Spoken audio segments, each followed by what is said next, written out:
All right, welcome back to day 8 of my 30-day YouTube challenge. If you are new here, I've been challenging myself to post every day for 30 days, staying consistent, pushing myself to show up and share what's been on my heart. So today I want to break down my liquid fasting, a bit of 101. Some of the practical things I've learned along the way, how fasting has benefited me, and also just what's the hardest part about fasting. If you've ever been curious about fasting, or maybe you're tired, you tried and you've struggled, then this episode is for you because I'm always talking about fasting. So what is this thing called fasting?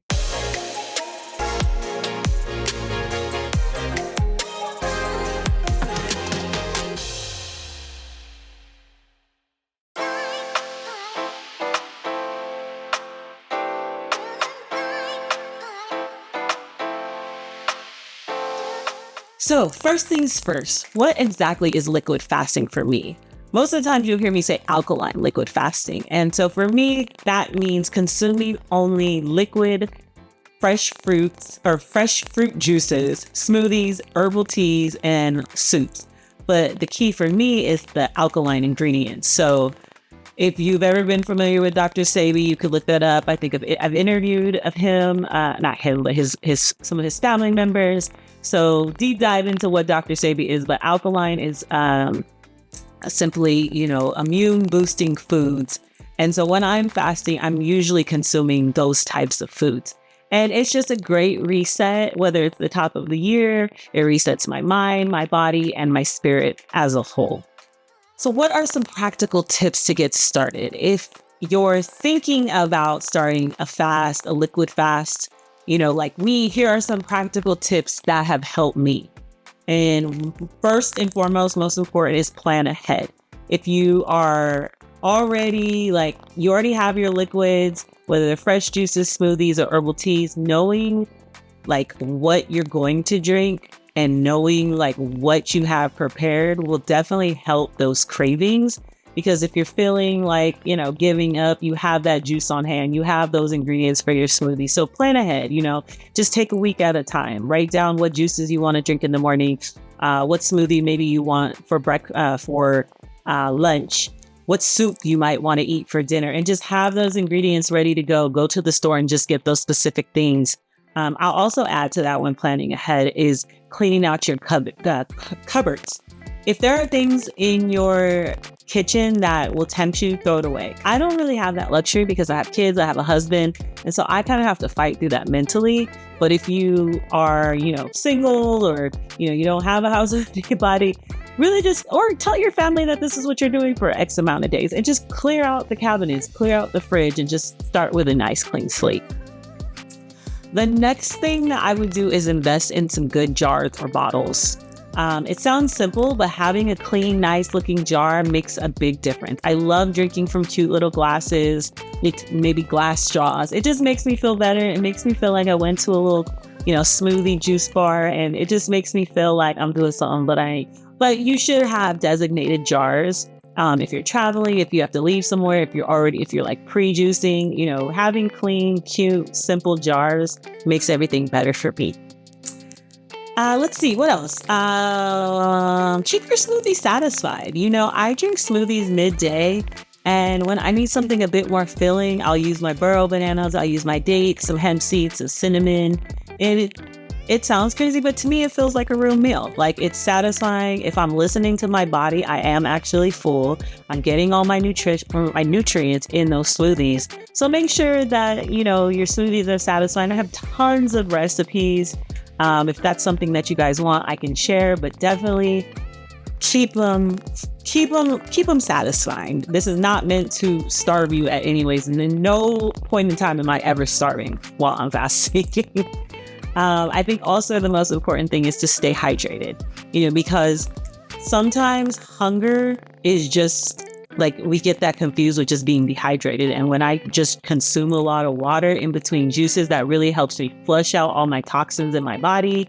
And it signals something in my brain where it's girl, you're not hungry. You just need to get this out of you. So staying hydrated. And this just rolls over to listening to your body. So if you feel like you need something, light, like make some soup. If you feel like you need something, more like dense, eat a smoothie. You just really listen to your body. Drinking teas, there's tons of teas that can benefit you during this time, whether you need to clean out your gut, whether you need to clean out parasites, whether you're struggling with certain things. A lot of the things that are available to us with just a little bit of knowledge, a little bit of reading can really help you during this time. And so listening to your body is very key. There are so many benefits to fasting, and everyone's experience are different. But here's what I've noticed for myself. Again, this is for me. I have tons of mental clarity. My mind is sharper. I feel more pleasant in my daily life. I will not lie to you. There's some days where I am irritated, but for the most part, my body isn't working as hard. So I have a lot of mental clarity. Increased energy. Surprisingly, I have more energy when I'm fasting. It's clean. It's light. Like I'm not weighed down by heavy foods, and you will notice the difference tremendously when you start incorporating foods again. But increased energy for sure. And then honestly, like a deeper spiritual connection is like a big one for me, because it's not just about the consumption of these foods. It's about breaking through mental blocks for me. And what do I have to do when I do that? I have to pray. I have to read. Fasting always brings me clear to God. It helps me, and it just strengthens my faith because I cannot do this alone. I am not doing this alone. It's actually impossible to fast alone without knowledge, without guidance, without strength, with the God that lives within inside me. And so spiritual connection is a very big one for me. So yeah, it's just dependent on what that looks like for you. I think next would be my gut reset. So liquid fasting gives my digestive system a huge break. It helps clear out my waste that does not serve me at all. And you will notice that, because it's a little bit TMI, but when you're day 20 and you're still releasing waste, you're like, where is this coming from? Because I am not consuming nearly anything that I've been consuming my whole life, but that stuff is backed up, and that stuff ultimately leads to disease and chronic pains. And so that gut reset is very, very, very, very, very, very much needed during this fast. And then lastly, I have this last for a reason, but it's weight loss, as a byproduct. I do not focus on the weight. I do not weigh myself every day. I may weigh myself midpoint, but I do not weigh myself every day. Naturally, you're going to shed excess weight because that's what happens when you're fasting. You're releasing a lot of, toxins and waste that's just been bottled up in your body due to the foods that we consume. Pounds just come off when you do this, and you start to see that your face is clear. You start to see that your body is looking a little different in your clothes, and that's just a byproduct of fasting. I think there's a lot of different types of fasting. So this is just strictly my liquid fasting is what I'm talking about during this time. So let's talk about the hard part, because fasting is not easy, especially when it's your first time starting. So please, please, please give yourself grace. Social situation, going out to eat can be very, very tough. It's not easy. Everyone around you is having full meals and you're not. So my tip, what I do is I order tea, I order coconut water, and if I'm really feeling like I'm a break, I order some type of brothy soup. So a lot of times, if I go to a Thai restaurant, they'll have a vegetable soup, and I'll just ask for light vegetables, like a mushroom or something, and I'll just consume that while everybody is eating.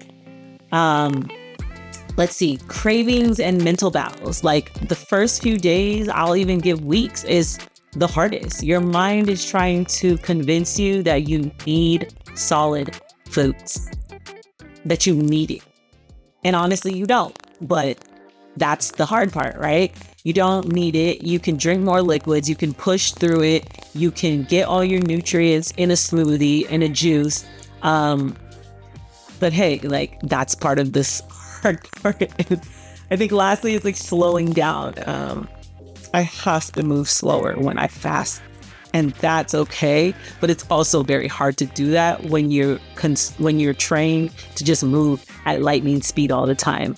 And I've just learned to embrace this slowness instead of fighting it. And sometimes I gotta take naps. Sometimes I just have to tune out the kid, but I gotta do what I gotta do to see another day, one day at a time.